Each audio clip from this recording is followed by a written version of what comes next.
이제 우리 102페이지 좀 보도록 합시다. 여기서부터는 너무 쉬워지고요. 그냥 뭐 별도로 필기할 거 없이 그냥 내용만 한번 쑥 보시면 될 것 같아. 가보시죠. 자, 세계화에 대해서 좀 얘기를 하고 있습니다. 뭐 너무나도 유명이라고 해야 되나? 여러분들이 너무도 이제 잘 알고 있는 거겠죠. 지역 간의 상호 의존성이 높아지고요. 국가의 경계를 넘어서 세계가 하나로 통합되어 간대. 중요한 건 뭐겠어요? 세계가 하나로 뭐 된다. 통합되어 갑니다 라고 하는 거에 좀 체크를 하실 필요가 있겠지.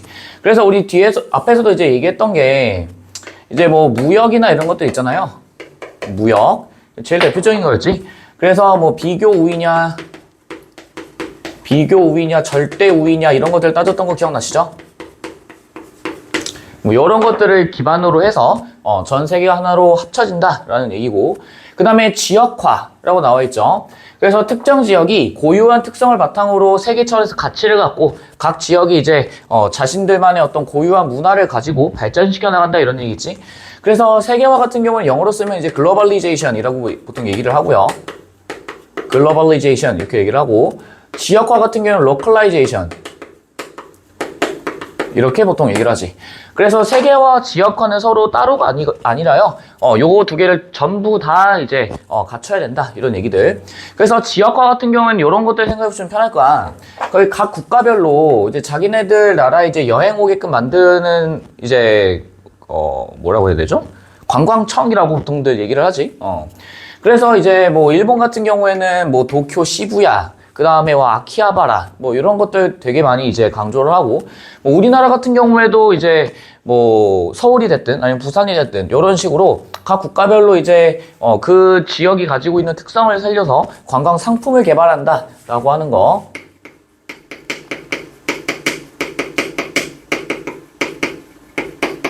관광 상품을 개발합니다 라는 것 정도 기억해 주시면 좋겠지. 그래서 밑에 보시면 여기 나와 있죠. 지역 브랜드, 그 다음에 장소 마케팅, 그 다음에 뭐 지리적 표시제 막 이런 것들 나와 있죠.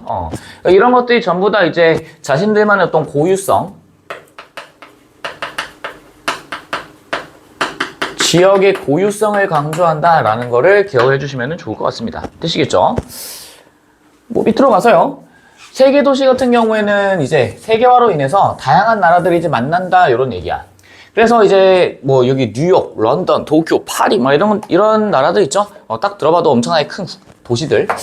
그래서 이 세계 도시 같은 경우 요거를 좀 기억해 놓을게. 다국적 기업의 본사다 요거를 한 가지 좀 기억을 해 놓을게요. 우리가 좀 보셔야 되는 게 여기 있는 이 다국적 기업의 의미라고 생각을 해 주시면 좋을 것 같아. 자, 그래서요. 요 다국적 기업이라고 하는 건 뭐냐면은 우리가 크게 이제 이렇게 얘기할 수 있어. 본사가 있고요. 본사. 그다음에 연구소. 본사와 연구소가 있고, 그 다음에 이전 본사와 연구소 말고 이제 생산 공장 같은 것들이 있어요. 그래서 주로 이제 본사나 연구소 같은 경우에는 그 국가의 어떤 수도가 될 수도 있고요. 그래서 이제 이런 본사나 연구소 같은 경우에는 이제 뭐 미국, 뭐 우리나라 같은 경우에도 이제 현대자동차의 한국, 일본 이런 데 이제 포진이 되어 있겠지. 그 다음에 생산 공장 같은 경우는요, 이런 본사나 연구소에서 보통 이제 무엇을 하냐면은 판매 계획을 수립하고요.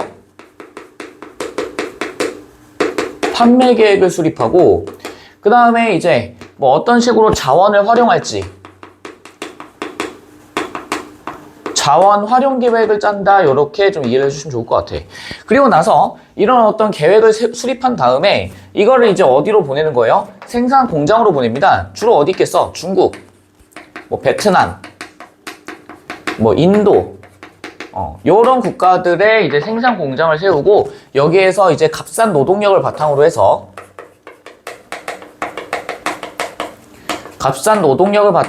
물건을 생산해낸다라는 거를 기억해 주시면 좋을 것 같습니다. 되시겠죠? 그래서 뭐 국제금융, 업무 기능, 그 다음에 생산자 서비스, 뭐 다 국제회의 뭐 이런 것들 전부 다. 그리고 아까 전에 우리 방금 전에 했던 내용입니다. 다국적 기업이라고 나와 있고 국경을 넘어서 세계적인 규모로 성장한다 이렇게 나와 있지. 그래서 우리나라 같은 경우도 현대나 삼성 이런 것들이 이제 가장 대표적이다라고 보시면 될 것 같은데, 이거 한번 볼까요? 본사, 그 다음에 뭐 연구소, 그 다음에 뭐 생산 공장 이렇게 나와 있지. 그래서 이 본사 같은 경우는 본국에 어디에 놓여 있고 대도시에 이제 들어가 있고요. 그래서 핵심 기술 인력을 구하기 쉬운 곳에 위치해 있다. 연구소 같은 경우에는. 그래서 이제 뭐 현대 같은 경우에는 이제 공대를 가시는 분들은 알겠지만은 뭐 남양연구소라고 하는 게 있어요. 남양연구소. 그 다음에 이제 뭐 LG 디스플레이 같은 경우에는 파주에 놓여져 있고요. 그 다음에 SK 하이닉스 같은 경우에는 이제 청주에도 있습니다. 삼성 같은 경우에는 동탄에도 있어요. 이런 것들. 그래서 보통 이런 이제 남양, 파주, 청주, 동탄 이런 지역들 같은 경우에는 여기에서 이제 출퇴근을 하시는 분들도 있지만은 그 출퇴근을 하는데 용이하게 하기 위해서 이제 주거할 수 있는 이제 아파트 단지 이런 것들이 이제 굉장히 많이 형성돼 있어요. 그게 이제 제일 대표적인 게 여기는 동탄이지. 동탄 신도시. 자, 그래서요. 다국적 기업의 산업시설 이전이나 신설이 생기면 어떻게 되겠어?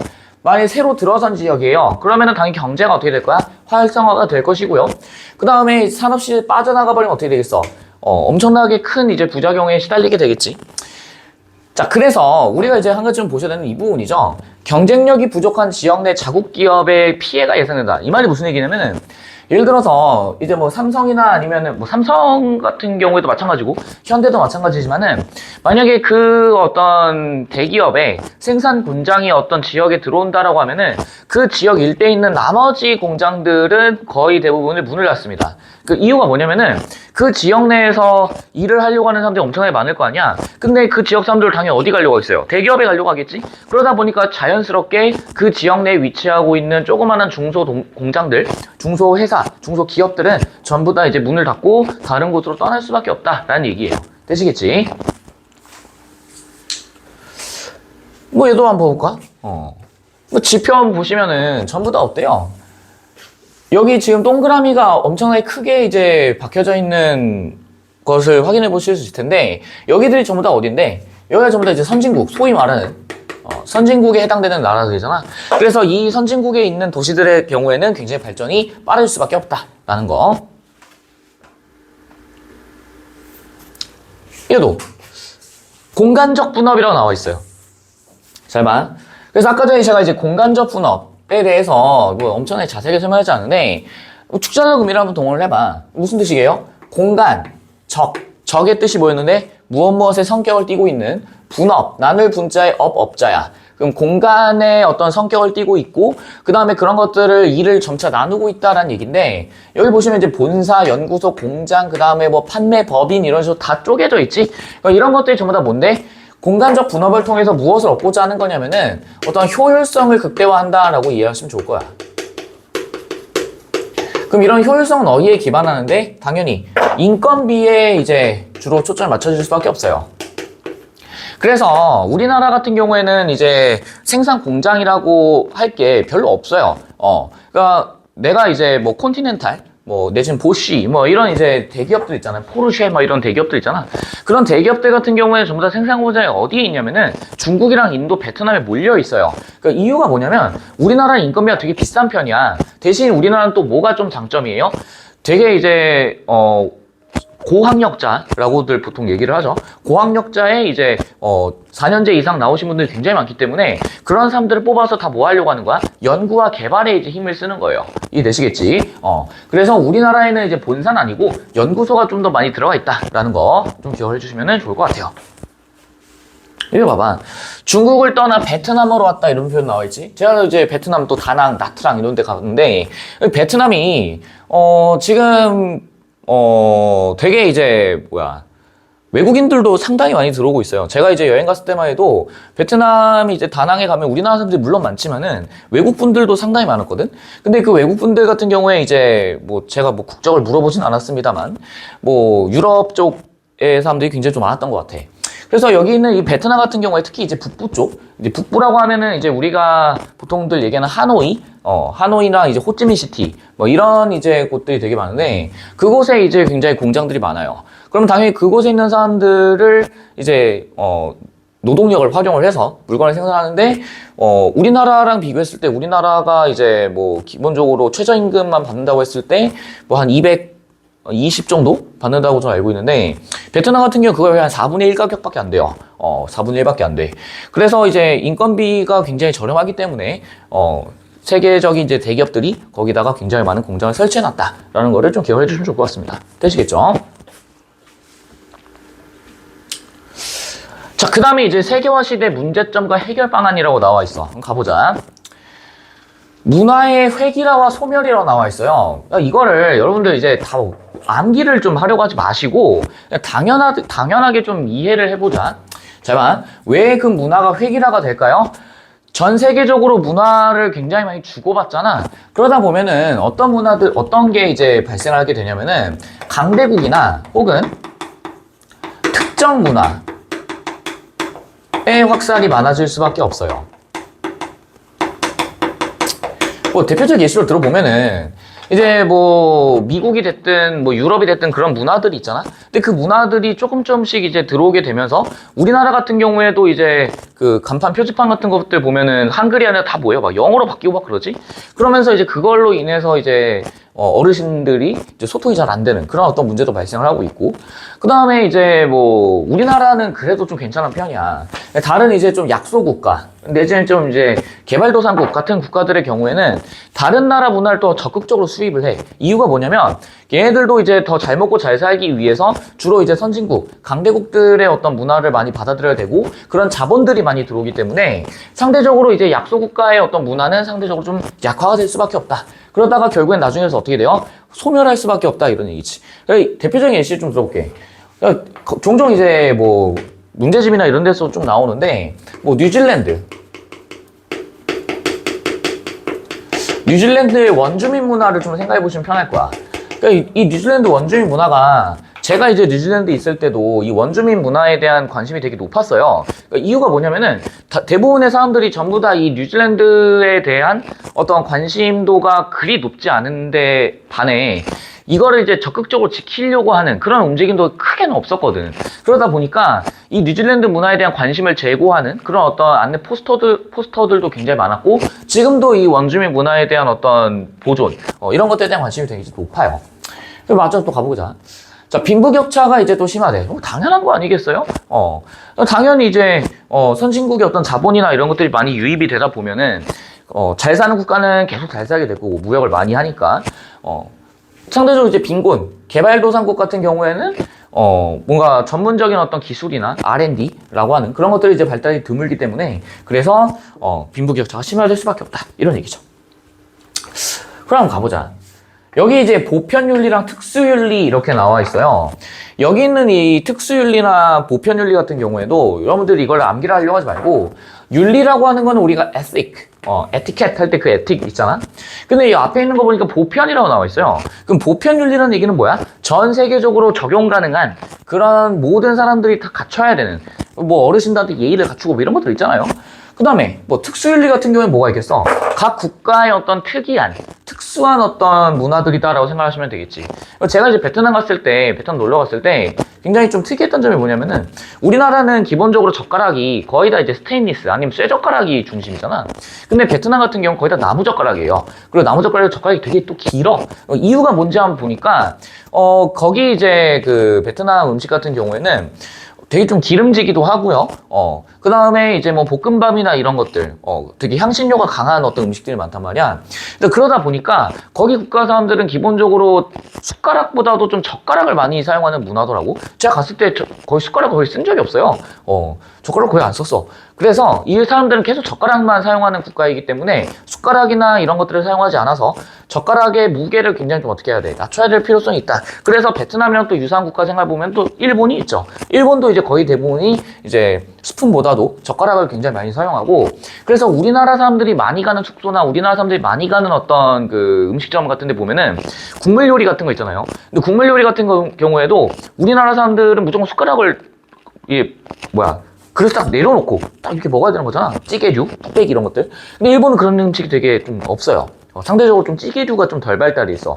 그러다 보니까 일본 사람들은 그런 것들에 대한 어떤 관심이 되게 좀 없다는 거. 그래서 얘들은 국그릇을 어떻게 해요? 들고 먹습니다. 국그릇을 이렇게 들고 먹어요.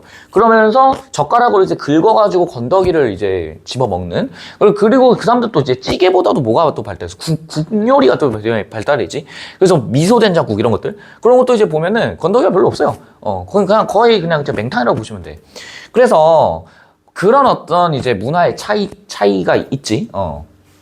그리고 또 거기도 어때? 짜요. 간장이랑 소금을 또 되게 많이 써. 우리나라는 간장이랑 소금보다는 소금이랑 이제 고춧가루를 또 많이 쓰고. 그런 맛의 차이가 또 있지. 아무튼. 세계화가 진행됨에 따라서 이런 어떤 윤리 간의 어떤 충돌이 일어날 수 있어. 왜? 전 세계적으로 통용되는 어떤 보편적인 윤리가 있고, 그 다음에 해당 국가에서 통용되는 이제 문화의 어떤 문법이라는 게 있을 텐데, 그거 사이에 또 괴리가 발생하게 되면은 필연적으로 이제 충돌이 발생하고, 그로 인해서 또 뭐가 발생하고, 갈등이 발생할 수밖에 없다. 이런 얘기예요. 내용이 정말 쉽죠? 이걸 굳이 해야 되니? 뭐 세계 시민의식 함양, 문화의 고유성 다양성 보존, 정의로운 분배의식 실현, 특수윤리 존중 및 보편적 가치 중시. 다 뻔한 얘기 아닙니까? 그냥 읽어보시면 돼요. 읽어보시면 돼. 그래서 제가 마지막 4단원이랑 5단원 같은 경우에는 그냥 이제 이해를 돕기 위한 그런 이야기를 좀 많이 해드릴 거예요. 가보시죠. 1번부터. 한번 봐볼까? 충청남도 보령에서는 매년 여름철마다 머드 축제가 있었는데 세계축제협회에서 이걸 3대 축제로 선정을 했대요.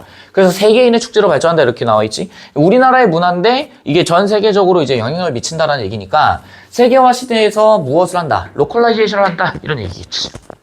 그래서 답은 1번이 되시겠죠. 그럼 2번 가봅시다.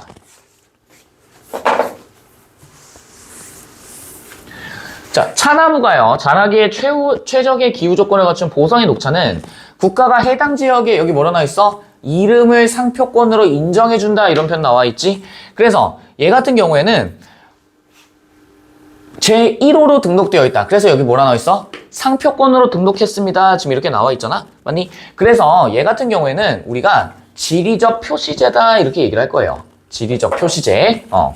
자, 그래서 우리가 이제 잠깐 좀 이야기를 해봐야 될 것 같은데, 여러분들 이제 그 첫 번째 페이지에 지역 브랜드, 장소 마케팅, 그 다음에 뭐 지리적 표시제 막 이렇게 나와 있지. 요거에 대해서 이제 간략하게만 좀 설명해 드릴게요. 좀 헷갈리실 수 있어서. 봐봐. 지역 브랜드라고 하는 거랑, 그 다음에 지리적 표시제. 요거 두 가지의 어떤 특징을 좀 기억을 하실 필요가 있어요.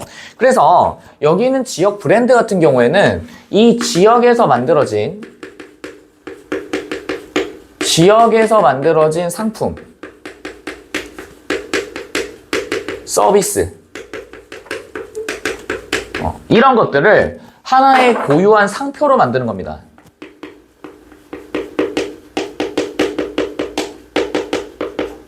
고유한 상표로 만든다. 그래서 뭐 이제 이런 지역 브랜드 같은 경우에는 이제 우리가 보통 뭐 이런 거를 좀 많이 하지. 뭐 예를 들면은 제가 이제 우리나라는 이런 어떤 지역 브랜드의 파워가 조금 약한데 일본을 좀 예시로 들어볼게요. 일본 같은 경우에는 이제 이런 게 있어. 뭐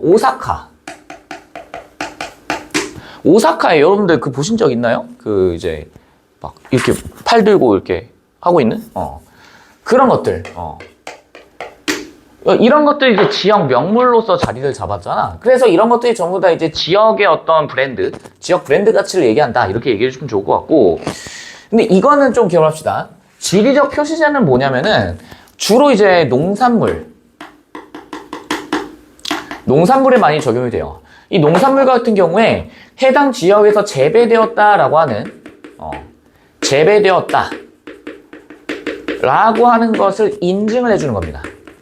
재배되었다라는 걸 인증을 해주는 거야. 이해되시겠지? 그래서 보통 이제 이런 어떤 지리적 표시제 같은 경우에는 농산물에 주로 이제 활용이 된다라는 거. 그래서 여기도 보성의 녹차가 해당 지역의 상표권으로 인정되었다라고 나와 있지.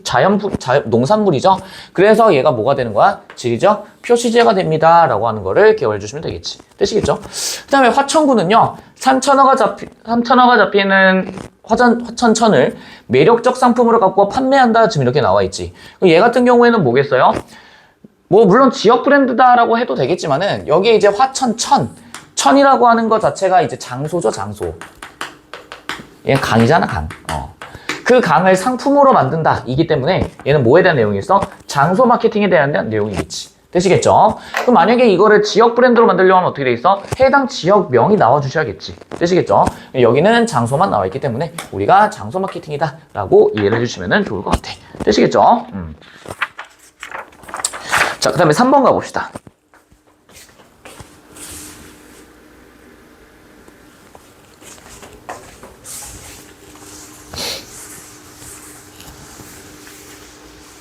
자, 도시의 특징이라고 나와 있어요. 세계 도시 점수고요. 뭐 여기는 여기랑 여기 딱 보면은 뭐 베이징, 상하이, 도쿄, 뭐 런던, 뭐 유명한 도시들 다 들어가 있죠. 그래서 이런 유명한 도시들이기 때문에 세계 도시 수는 아시아가 유럽보다 많다. 절대 안 되죠. 다 어디에 몰려 있어? 유럽에 몰려 있고요. 서울은 세계 도시 점수가 1100 미만이래. 1100이면 동그라미인데 잘 보이지도 않네요. 잘 안 보여. 이게 지금 요 모양이 이렇게 마른 목골로 되어 있습니다. 저도 잘 안 보이네요. 1100 미만이 아니고 1100 이상입니다. 이렇게 해주면 되겠고, 세계도시 경쟁력 순위는 런던이 가장 높다라고 나와 있죠. 여기 1646.7 이라고 나와 있으니까요. 가장 높고요. 국제기구가 있거나 국제회의가 주로 열리는 곳이다. 그쵸? 우리 다 했던 내용이죠. 아까 전에 본부나 회의가 주로 열린다. 그래서 답은 몇 번? 5번이 되시겠지. 됐죠? 자, 4번부터 7번도 좀 가봅시다.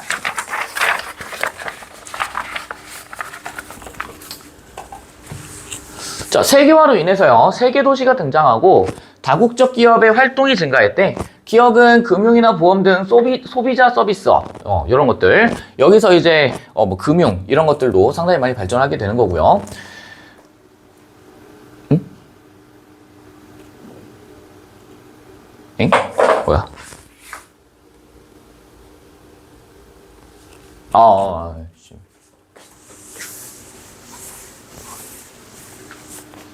다시 한번 봐볼게요. 세계도시. 어디 갔어?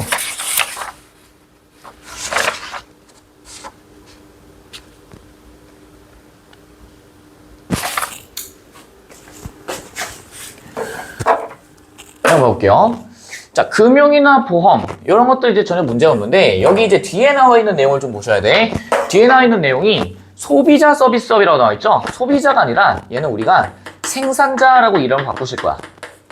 생산자. 이유가 뭐냐면은요, 금융이나 보험 같은 경우에는 소비자들이 뭔가 주도적으로 뭔가 할 수 있는 게 아니지. 여기 있는 금융이나 보험 같은 경우에는 전부 다 소비자들이 서비스를 요구를 하는데, 우리가 보통 이제 얘기하는 어떤 은행이나 이런 것들 있잖아요. 우리가 쉽게 할 수 있는 것들이 아니잖아. 아니, 그래서 이런 것들은 전부 다 생산자가 주도가 되어서, 생산자가 주도하여 서비스와 상품을 공급한다. 서비스와 상품을 공급한다. 이렇게 이해를 해주시면 되겠지. 되시겠죠? 니은은 문제 없고요. 그 다음에 니은은 규모가 커지면서 공간적 분업이 나타나기도 한다. 그쵸? 아까 했던 내용이지? 공간적 분업. 그래서 본사, 생산 공장, 연구소 이렇게 나온다고 했었지. 니은의 본사는 주로 저임금 노동력이 아니죠. 저임금이 아니라 고임금. 그래서 다음 몇 번이겠어? 3번이 되시겠지. 됐죠? 5번 가봅시다. 자, 세계화로 인해서 국가 간 경쟁이 치열해고, 그 다음에 개발도상이 결국 밀려난다. 지금 이런 표현 나와 있고요. 세계화의 진행으로 선진국의 문화가 전 세계로 퍼져 보편화되고 선진국의 것으로 대체가 되고 있대. 당연히 답은 몇 번이겠어요? 2번이겠지. 세계화의 긍정적인 게 아니라 부정적인 사람들 얘기하시는 거고, 전통 문화의 정체성이 강해지는 게 아니라 뭐 되겠어? 약화되는 거겠고요. 나의 핵심 문제는 윤리의 갈등이 아니고, 가나 모두 선진국에서 주로 선진국이 아니라 어디? 개발도상국에서 주로 발생하고 있습니다. 이런 것들 생각해 주시면 되겠죠. 자, 그 다음에 기업과 니은 국가라고 나와 있어. 자, 그래서 EU의 정상회의에서는 난민 수용 문제를 둘러서 공개적으로 해온과 이견이 드러나는데, 난민 신청자를 일정 비율 의무적으로 수용을 합니다. 난민이에요. 이 협정을 지지하는 국가는 거부하는 국가가 강제로 기금을 내는 것에 동의를 했고, 일부 국가에서는 반대표를 던지고 있죠. 가보자. 기업은 난민의 권리를 특수윤리로 보았다. 지금 이렇게 나와 있어요. 특수윤리가 아니라 뭐겠어? 보편적인 윤리겠지. 왜? 난민들을 모아야 되니까. 구조를 해야 되는 거니까요. 그 다음에 니은은 자국민의 권리와 복지를 우선한다. 맞고요. 기역은 니은보다 인권의 가치를 우선시한다. 맞고요. 니은은 기역보다 보편윤리를 중요시한다. 아니죠. 보편이라 뭐라 얘기할래? 특수윤리입니다. 이렇게 얘기해 주셔야겠지. 이유가 뭐겠어요?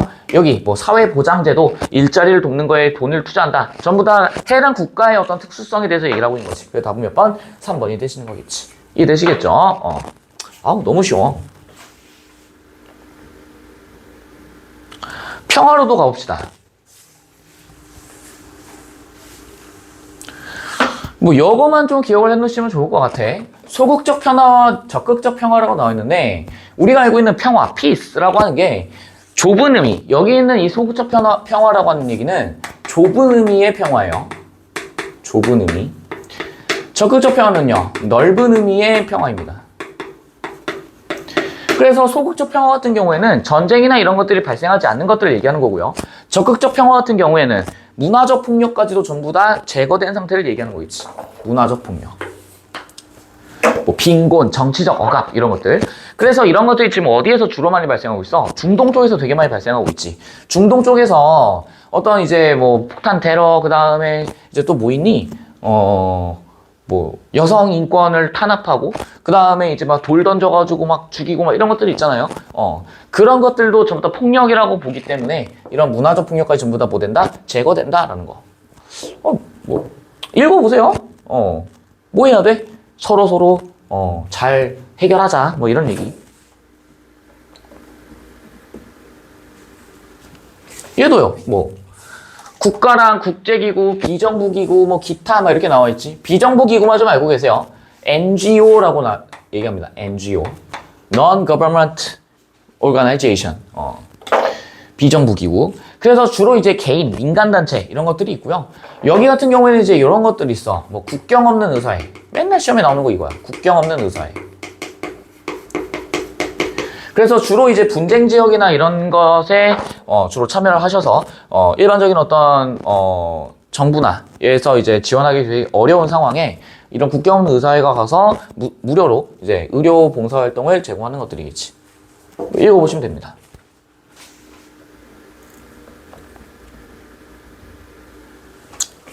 가보시죠.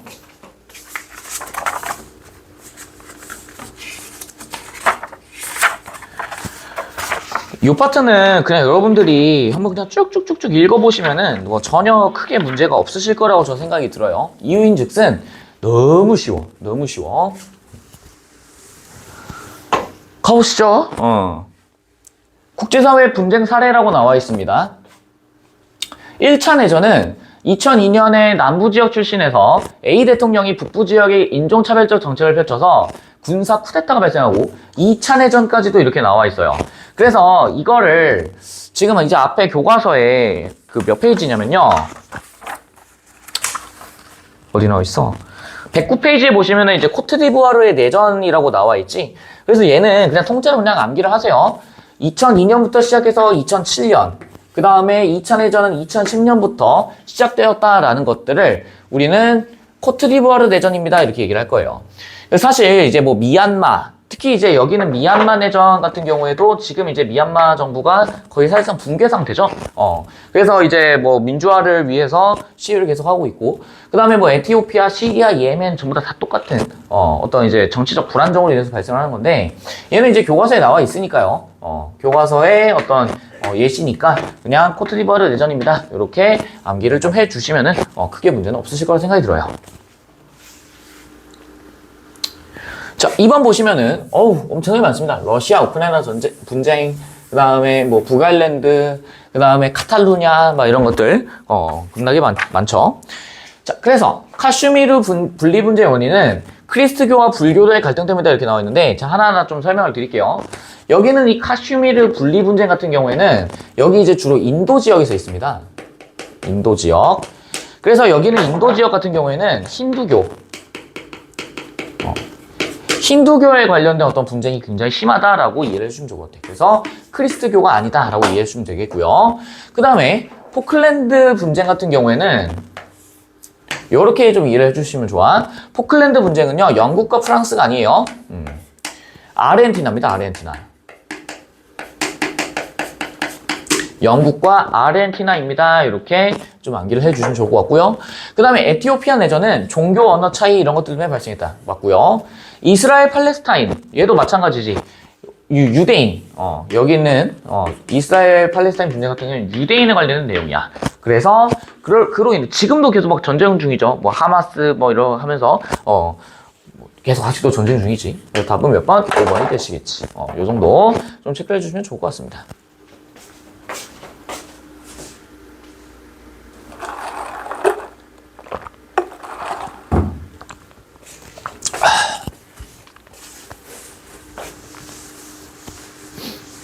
자, 소극적 평화만으로는 진정한 어떤 평화의 의미를 실현시킬 수가 없어요. 적극적 평화를 실현할 때 이루어질 수 있다라고 나와 있지. 몇 번이 있어? 5번이죠. 직접적 폭력이 아니라가 아니라 직접적 폭력도 역시 뭐 돼야 돼? 제거된 상태여야 됩니다. 라고 우리가 이해를 하시면 되겠지.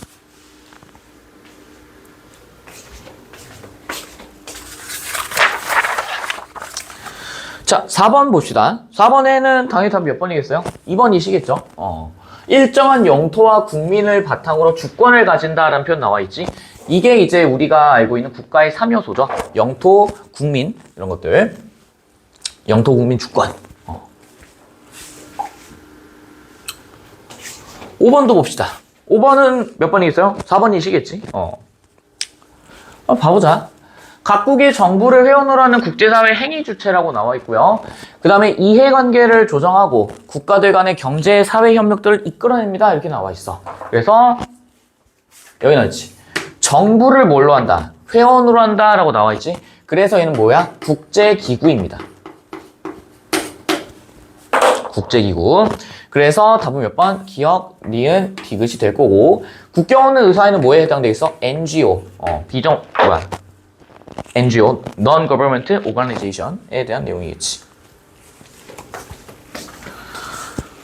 또 나와볼까? 또 나오죠. 인종, 종교, 이념과 상관없이 인도주의적 의료 서비스를 제공한다. 이렇게 나와 있어요. 그래서 아까 설명했던 국경 없는 의사회에 대한 내용이 있고 오고 7번 같은 경우에도요.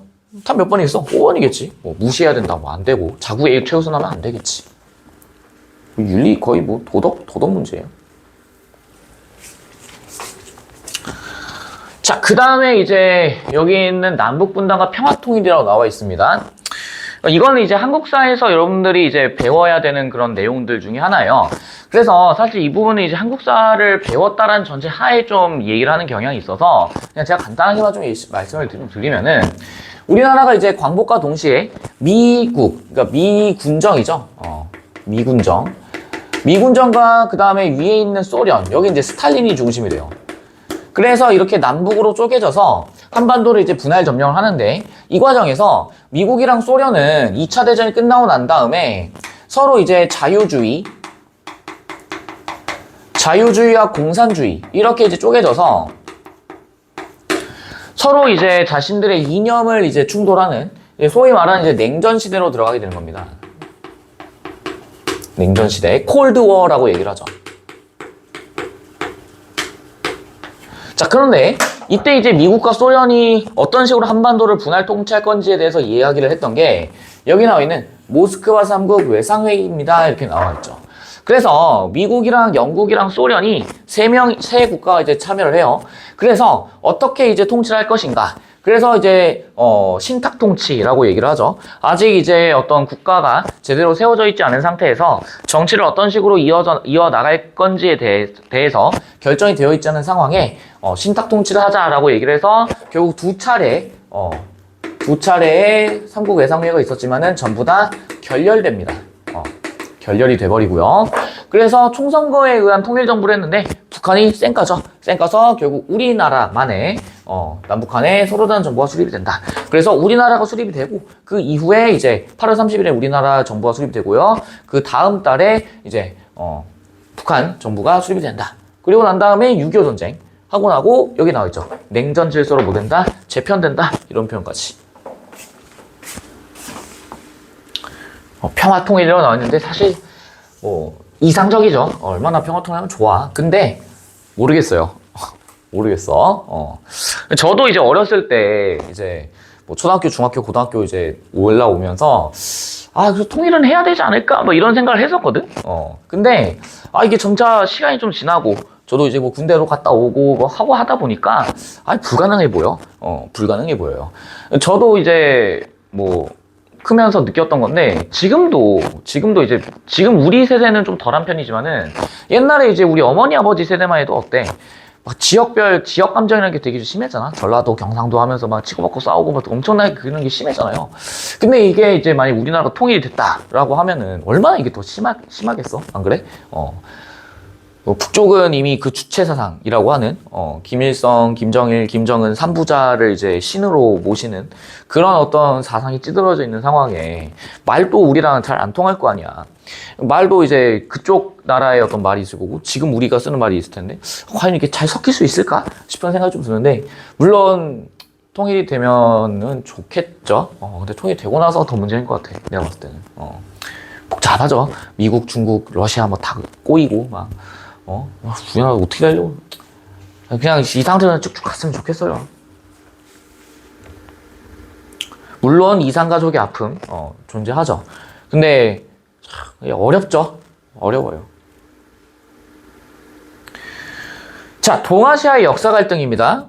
이게 이제 지금 현재, 이제 내년이 이제 마지막 선택 과목 시대인데, 이제 동아시아사를 공부를 하시면은 이제 뒤쪽에 이제 동아시아사에 관련된 내용이 좀 나와 있어요. 그래서 여기 나와 있는 뭐 쿠릴 열도, 센카쿠 열도, 시사군도, 난사군도, 스프레틀리 군도 뭐 이런 식으로 이제 나와 있는데 여기가 이제 동아시아사 교과서 제일 마지막에 있는 부분입니다. 제일 마지막에 있어요. 그래서 이제 뭐 앞으로 동아시아가 어떻게 나아가야 되는가에 대한 내용을 하고 있는데 뭐 청일 전쟁, 러일 전쟁 뭐 이렇게 나와 있는데 이거 설명하면 통합사회 아니에요. 통합사회 아니야. 되게 좀 힘들어져. 뭐 간단하게만 좀 말씀을 드리면은 이제 청일전쟁 때 이제 우리나라 동학농민운동이 있었을 당시에요. 그때 당시 이제 청나라와 일본이 들어와가지고 전쟁을 했었단 말이지. 근데 그 과정에서 이제 랴오뚱반도를 할양하고 타이완도 할양하고 막 이런 영토들을 막 할양을 해요.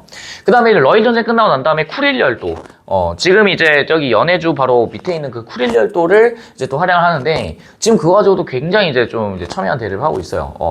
이게 과연 일본 땅인가 러시아 땅인가 하면서 아직도 분쟁이 많고 뭐 멀리 갈 것도 없이 그냥 우리나라 문제만 봐도 되죠. 우리나라 뭐 독도 우리나라 이제 그때 이제 한일의정서 체결하면서 독도를 이제 우리나라 땅인데 일본 애들이 이제 강제 병합을 하면서 마치 이제 독도가 자기네들 땅인 것처럼 행세를 하고 있는 그런 상황들. 동북공정 지금 이건 거의 다 진행이 됐어요. 그러니까 우리나라가 지금 이 교과서상에는 동북공정이 진행 중입니다 라고 이렇게 얘기를 하고 있는데 이미 진행이 완료가 돼버렸어요. 그래서 중국 쪽에 이제 저는 뭐 가본 적은 없습니다만 최근에 이제 중국 쪽에 뭐 고구려 역사나 발해 역사 이런 것들 이미 발해 역사는 그냥 갈기갈기 쪼개져 가지고요. 일부는 중국 역사로 갔고요. 일부는 러시아 역사로 빠졌습니다. 그래서 발해 옛 성터 이런 것들 보면은 다 러시아 말로 적혀 있어요. 우리나라 말로 적혀지지 않습니다. 그래서 이게 지금 뭐 아가리로만 뭐 동북공정 막아야 됩니다. 동북공정 심각합니다 하는데 실질적으로 한 게 아무것도 없어요. 이 병신 같은 짓거리죠, 이게.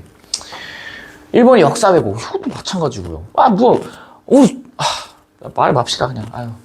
우리나라 여기 입이라도 좀 열심히 털고 좀 적극적으로 행동을 해야 되는데 유감 그 다음에 뭐 고멘나사이 뭐 이지랄만 하고 있으니까 뭐 개벽다 같은 소리 하고 있죠 진짜. 씨. 국제적 위상? 뭐. 이거 다 국뽕이요. 이거 뭐 맞는 얘기긴 해. 그러니까 맞는 얘기긴 해요. 되게 지금 압축해놨어. 6.25 전쟁 때 이제 미국으로부터 경제 원조를 받았다가 군부 독재를 지나면서 경제 성장을 이뤄내고 그리고 난 다음에 다른 나라 이제 뭐 원조도 해주는 그런 나라가 됐고 뭐 K-팝 그 다음에 뭐 기술 전파 뭐 하고 있는데 뭐 어쩌라고요. 너무 좀 시니컬한가? 어쩌라고. 좋아. 잘하고 있어, 우리나라. 좋은데, 모르겠어요. 이거를 굳이, 그러니까 이거를 시험 문제로 낼 수는 없을 거라고 저는 생각을 합니다. 뭐 낸다면은 뭐 한국사랑 약간 이제 동아시아사랑 좀 엮어서 문제를 내야겠지만은 일단 여러분들이 그냥, 그렇구나 하고 넘어가시면 돼요. 되시겠죠?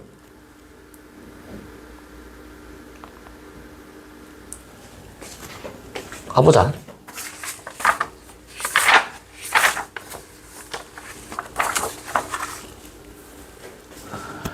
아휴. 80세 이상은 다 60%에 이르러요. 지금 이산가족 상봉을, 여기 나와 있네요. 2018년 8월까지 21회 대면 상봉이 이루어졌지만은 하노이 북미 정상회담 결렬 후 한반도 정세가 급냉하면서 재개되지 않았대요. 그러니까 제가 어렸을 때만 해도 이제, 그 이산가족 상봉을 하는, 그걸 이제 KBS에서 이제, 중계를 하는 그런 일도 되게 많았는데 지금 거의 이제 없어졌죠. 앞으로도 다시 재개가 될 수 있을런지 없을런지 모르겠지만은 아무튼 고령화된 이산가족 대결이 필요하다라는 거. 평화 통일을 위해서 뭐 해야 돼? 아유, 대립과 견제를 하면 될까요? 안 되죠. 교류와 협력해야 되고요. 우호적인 환경에서 있어야 됩니다. 아, 무슨 도덕 시간 같아?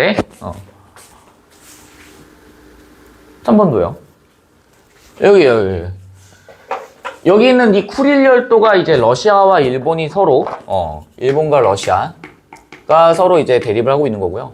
센카쿠 열도 같은 경우에는 이제 중국과 일본. 그 다음에 시사군도, 난사군도. 여기는 이제 일본도 있고요. 중국도 있고요. 그 다음에 동남아시아들. 동남아시아가 이렇게 낑겨져 들어가 있습니다.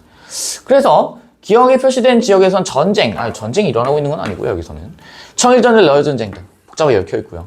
자원을 차지하기 위한 영토 분쟁이 굉장히 심화되고 있다. 그쵸? 맞는 말이겠지.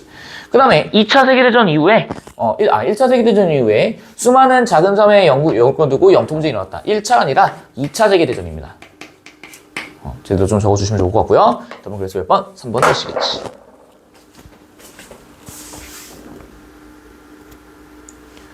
4번도 봅시다.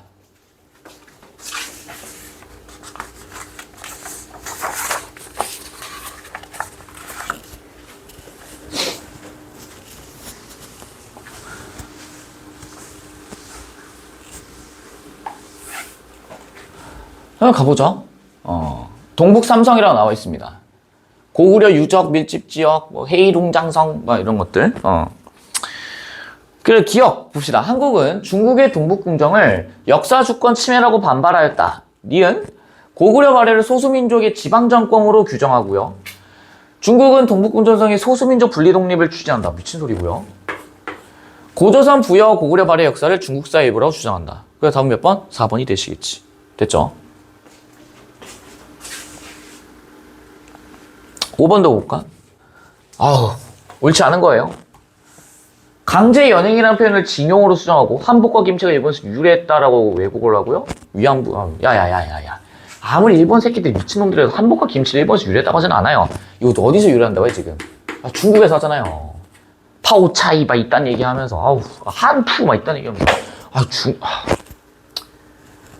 말을 맙시다 씨.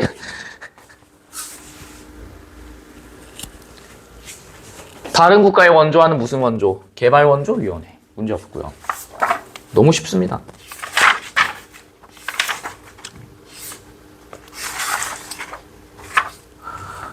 되셨죠? 나머지는 그냥 읽어보시면 되고 그 다음에 뒤에 있는 문제 같은 경우에도 그냥 풀어만 보시면 될 것 같아. 전혀 문제가 없을 것 같습니다. 되시겠죠? 뒤에는 5단원은 더 해요. 더 볼 게 없습니다. 더 볼 게 없기 때문에 여러분들이 여기 있는 부분은 그냥 관련된 기출문제나 그 다음에 뭐 통합사회 기출문제 되게 많잖아요. 그런 것들 좀 푸시면서 열심히 좀 해보시면은 크게 문제 없을 거라 생각이 듭니다. 되시겠죠?